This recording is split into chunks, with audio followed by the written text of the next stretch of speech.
Hey guys, hope you're all doing well. This is my 100,000th day in sweatpants, so that's good, I guess. Today we're gonna be continuing with the reviews on, reviews, defenses, whatever, of smaller or lesser known or recognized films that I like. But before we do that, I'm actually gonna start this thing. I don't know why I didn't think of it sooner, but I am going to probably during each video that I do for the next foreseeable whenever, I am going to recommend 5 movies that I like that I think would be good to watch during quarantine or whatever you're doing, or just in general if you have a day that you're bored and you want to watch something. But I'm going to do different themes, just 5 a day or 5 a video of movies that I think would be a good one to watch if you're looking for something to watch during quarantine. So before I get to the one that I'm going to review, these 5 I think would be fun ones. Today I'm going to be doing fun ones that I think would be cool to watch. Or just if you're trying to distract yourself from the horribleness that is all this going on. The first one, and so these aren't really reviews. I'm not going to give them scores or anything. These are just suggestions. May review them later, but for right now, they're just suggestions.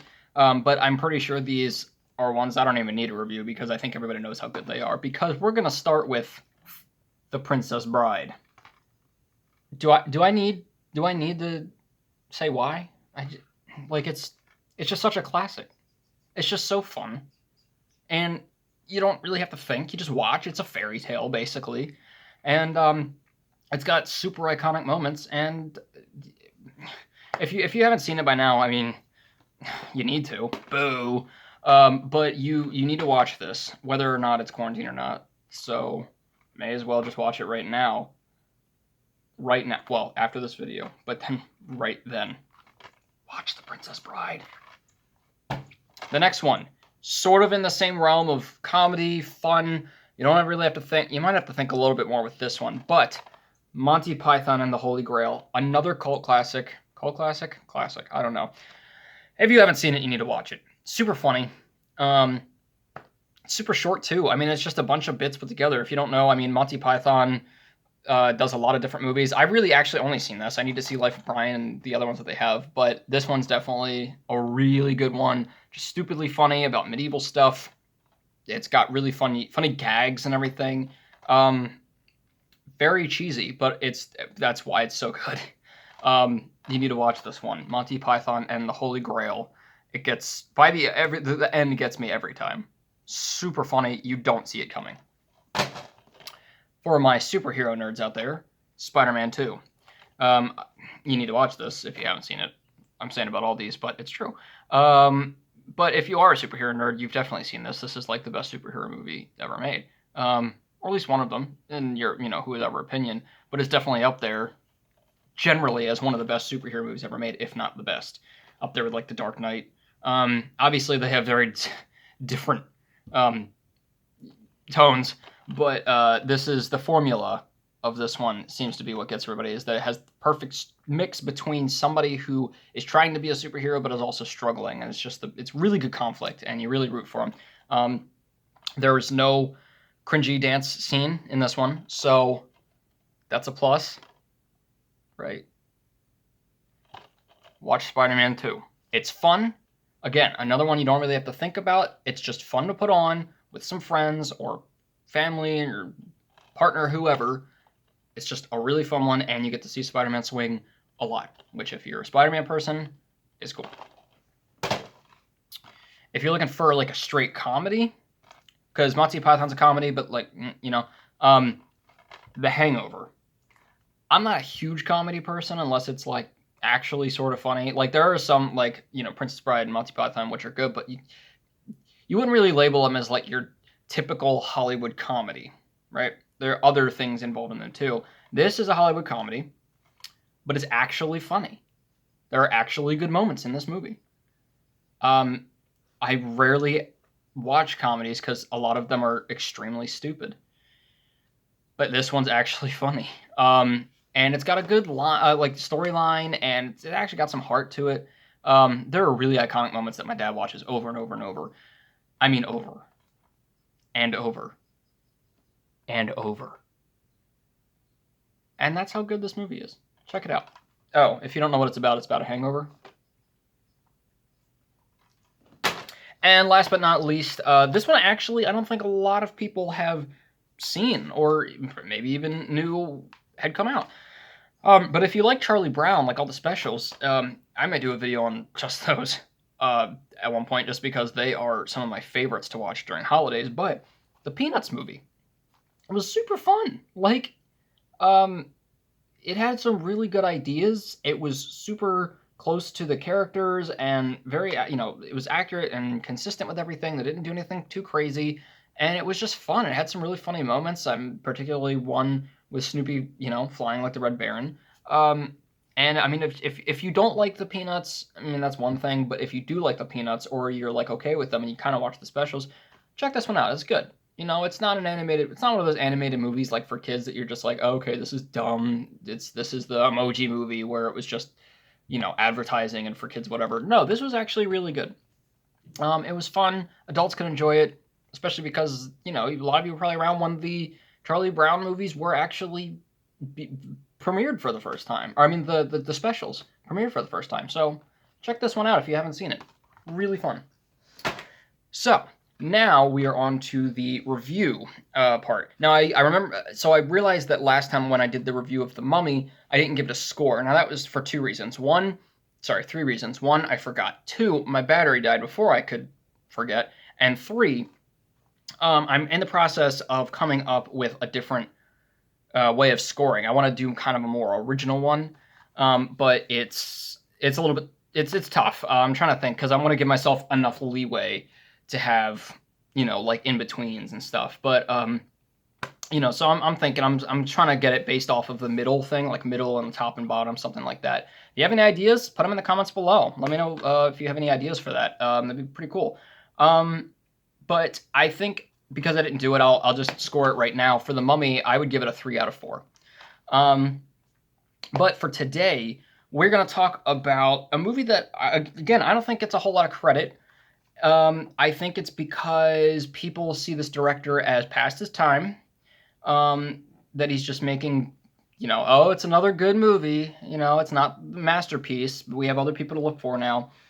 And that's true, he's definitely over his time, but he's still making good movies. And I would definitely fight for him all the way because he is my favorite director, Steven Spielberg. The movie, the BFG. Now, the funny story, when this first came out, my mom didn't know what it was called. She said the BFG, and well, I told her it was called The Big Friendly Giant, and then she couldn't remember that a couple days later when I went to go see it, and she called it The Big Fucking Giant. That is not what it's called. But this was directed by Steven Spielberg. It is based off of the book by the same name, by Roald Dahl. Roald Dahl. It's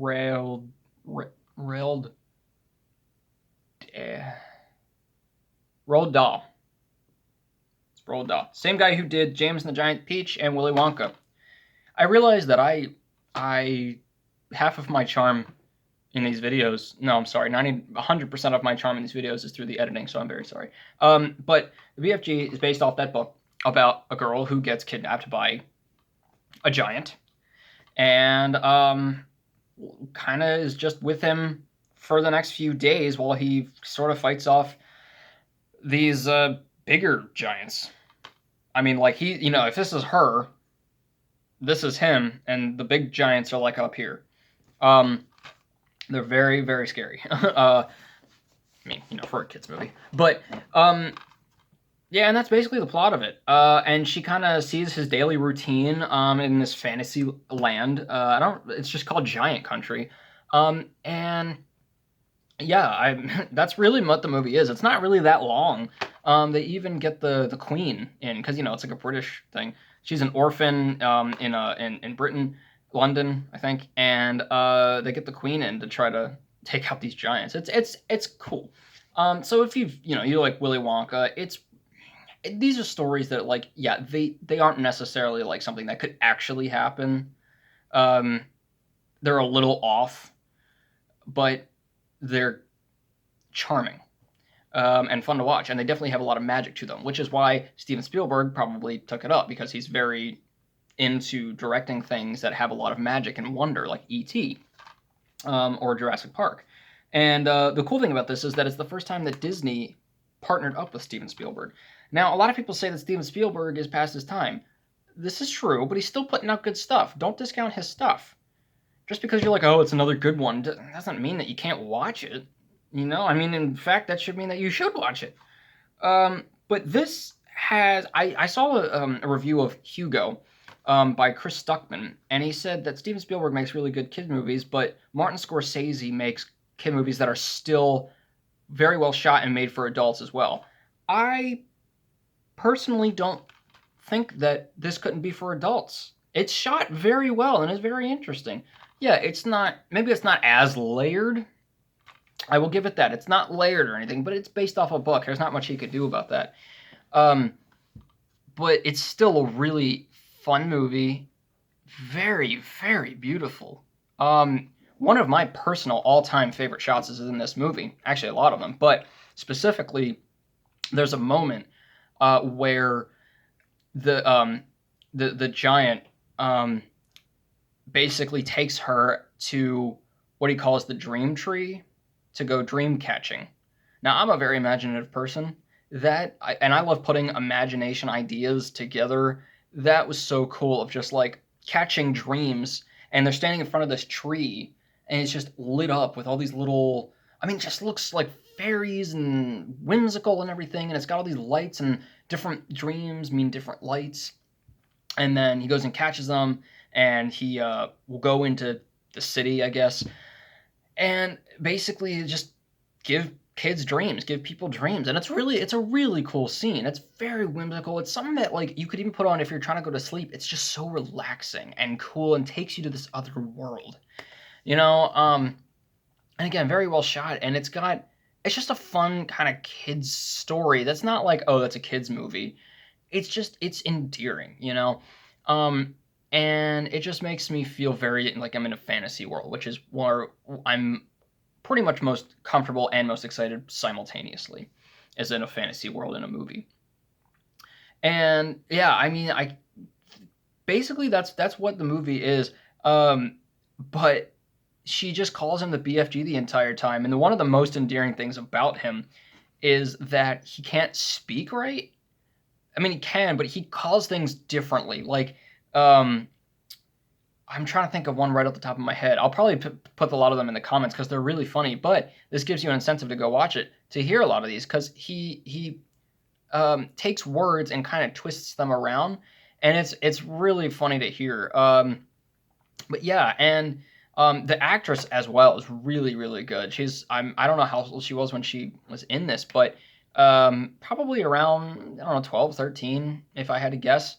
And she did a really good job, especially the fact she's probably working with a lot of green screens and CGI, which that was another thing that was just super well done, was the perspective and the CGI. It looked it was good. You know, I could believe that I was on this little branch while the BFG is, you know, up there.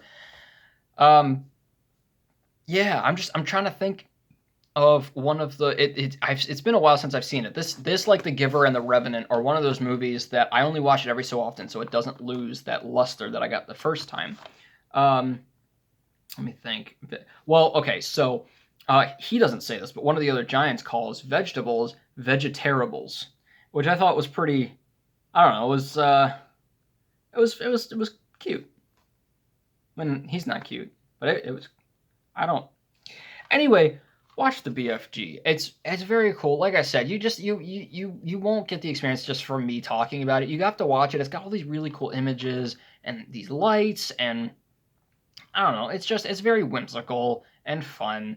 If you're looking for something that's, you know, fantasy but isn't like too out there fantasy or too, I don't know, heavy like Lord of the Rings, this is a good one because it's still really well done, well directed, and I think Spielberg still has a lot up his sleeve. I mean, he's always going to. He's hailed as one of the best directors of all time, and that doesn't just go away. Even if you've shot some movies that are just like, okay, that was a regular Spielberg movie, you know. So yeah, I'm still trying to think of one of those words that he says. It's really gonna bother me because I'm gonna think of one just as I finish the video. You watch, and I can't edit it right now. So, but if I think of some, I'll put it in the comments. If you've seen the BFG, put your thoughts in the comments. What did you think about it? What do you think about Spielberg right now? Do you think he's still going strong? He's about to do the West Side Story remake, and at some point maybe Indiana Jones 4. I don't know, but we'll see. Put it in the comments, see what you like. I'm going to give the BFG a 3.5 out of 4. So, as always, keep your hopes high, your stress low, and that mask